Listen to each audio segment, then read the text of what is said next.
আজি খুবই আনন্দিত লাগিছে। সমগ্র অসমবাসীর লগতে বিশেষকৈ নগাঁও জিলার জনসাধারণক আর বিশেষকৈ আমার সংখ্যালঘু সংগ্রাম পরিষদর বিভিন্ন জাতীয় দল সংগঠনের বিষয়ববীয়াসকল যিসকলে মোৰ কাৰণে সহযোগ কৰিছিল। মই প্ৰায় 4 মাহ ধৰি কাৰাবাস খাটিছিলোঁ আৰু এই সময়ত মোক সহায় সহযোগিতা কৰা মোৰ অধিবক্তাকে আদি কৰি মোক আন্তৰিকতাৰে ভাল পোৱা ব্যক্তিসকলক মই ধন্যবাদ জ্ঞাপন কৰিছোঁ।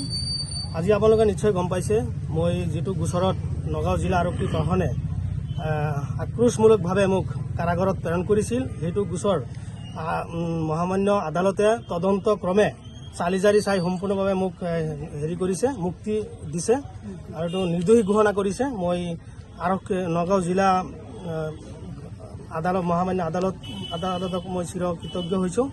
আৰু এটা কথা ঠিক যে নগাঁও জিলা প্ৰশাসনৰ আক্ৰোশমূলকৰ যিটো ভাৱধাৰণাৰ মই বলি হৈছোঁ, কাৰণ মই এজন নিৰ্দোষী আৰু যিটো গোচৰত মই কোনো ধৰণৰ একো নাজানো, আৰু সেই গোচৰত নগাঁও জিলা আৰক্ষী প্ৰশাসনে ব্যক্তিগত স্বাৰ্থক মুনাফা কৰিব নোৱাৰাৰ কাৰণে মোক মানে পৰিকল্পিতভাৱে জেলত সোমাইছে।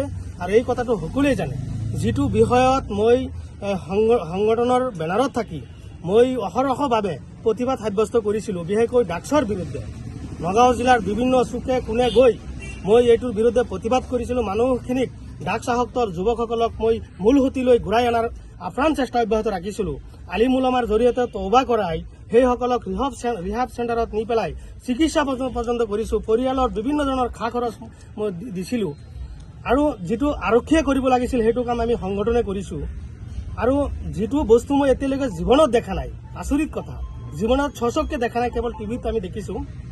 আৰু এটা লেতেৰা গোচৰত, যি গোচৰত মানুহ দেখিছোঁ 3 বছৰ 4 বছৰ 5 বছৰলৈকে কেছ ট্ৰায়েল হৈ আছে, তেওঁলোকে মুক্তি হ'ব পৰা নাই। আজি 4 মাহৰ ভিতৰত আৰক্ষীয়ে চাৰ্জশ্বিট দাখিল কৰিছে আৰু মহামান্য আদালতে এইটো তদন্ত কৰি কেছ ট্ৰায়েল কৰি আজি 4 মাহৰ অন্তত আজি মোক মুক্ত দিছে, সম্পূৰ্ণ নিৰ্দোষী বুলি ঘোষণা কৰিছে। মই এনেকুৱা এই গোটেই ভাৰতবৰ্ষত দেখা নাই। NDPS C গোচৰত 4 মাহৰ ভিতৰত চাৰ্জশ্বিট দি পেলাই ট্ৰায়েল কৰি পেলাই কেছৰ সম্পূৰ্ণ চালি জাৰি চাই পেলাই আপোনাৰ মুক্তিতো দূৰৰ কথা, জামিন দিয়াৰো কোনো প্ৰমাণ তেনেকুৱা আমি দেখা নাই। কিন্তু আজি মহামান্য আদালতৰ প্ৰতি যে আমাৰ সম্পূৰ্ণ বিশ্বাস, মই পূৰ্বৰ পৰাই কৈছোঁ যে আদালতৰ প্ৰতি আমাৰ সম্পূৰ্ণ বিশ্বাস আছে, আৰু সেই বিশ্বাসটো আজি নিজেই মই প্ৰমাণ পাইছোঁ। আৰু এনেকুৱা আদালত সঠিক থকাৰ কাৰণে, নিৰপেক্ষ ভূমিকা পালন কৰাৰ কাৰণে আজি গণতন্ত্ৰ বাচি আছে, সঁচা কথা ক'বলৈ হ'লে। আৰু আৰক্ষীৰ যিটো ব্যৱস্থা, এই ব্যৱস্থাটোত আমাৰ পূৰ্বৰ পৰা সন্দেহ প্ৰকাশ হৈছে।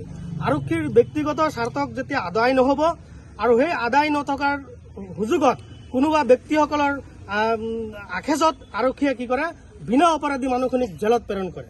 আৰু এনেকুৱা আমি দেখিছোঁ বিভিন্ন ধৰণৰ ৰাজনৈতিক ব্যক্তিসকলৰ ষড়যন্ত্ৰৰ বলি হৈছে, কিছুমান নিৰু অপৰাধী মানুহ, কিছুমান বিভিন্ন বিষয়াসকলৰ বলি হৈছে, কিছুমান আৰক্ষী বিষয়াৰ বলি হৈছে।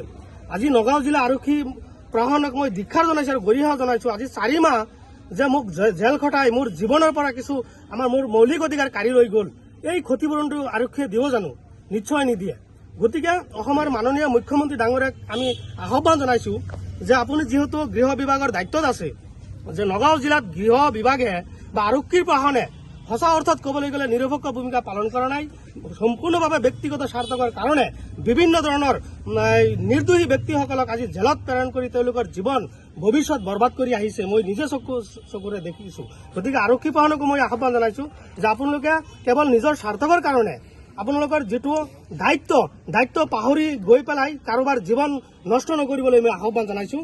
নিশ্চয় আমি পূৰ্বৰ পৰা আৰক্ষী প্ৰশাসনক আমি সহায় সহযোগিতা কৰিছোঁ, আৰু যেতিয়া আৰক্ষী প্ৰশাসনৰ সেই ব্যক্তিগত স্বাৰ্থকটো মুনাফা নহ'ব, আৰু তেতিয়াই দেখিব বিভিন্ন জাতীয় দল সংগঠনৰ যিসকল সংগঠনৰ নেতাসকলে ৰাইজৰ হকে মাত মাতে, তেওঁলোকৰ মুখ বন্ধ কৰিবৰ কাৰণে, তেওঁলোকৰ গণতন্ত্ৰ বাক স্বাধীনতা নিৰ্মূল কৰিবৰ কাৰণে কিছুমান আৰক্ষী বিষয়াই তেওঁলোকৰ ওপৰত উঠি পৰি লাগি পেলাই জেল হাজত প্ৰেৰণ কৰে। তেনেকুৱা কাণ্ডক আমি আৰক্ষী প্ৰশাসনক আমি ধিক্ষাৰ জনাইছোঁ, আৰু পৰৱৰ্তী সময়ত এনেকুৱা কাম নকৰিবলৈ আমি আহ্বান জনাইছোঁ। আৰু তাৰ আকৌ আমি গোটেই অসমবাসীৰ লগতে নগাঁও জিলাবাসীক আমি ধন্যবাদ জ্ঞাপন কৰিছোঁ। আৰু আমি আদালতক মই বিশেষকৈ চিৰকৃতজ্ঞ যে মোক দোষমুক্ত প্ৰদান কৰিছে।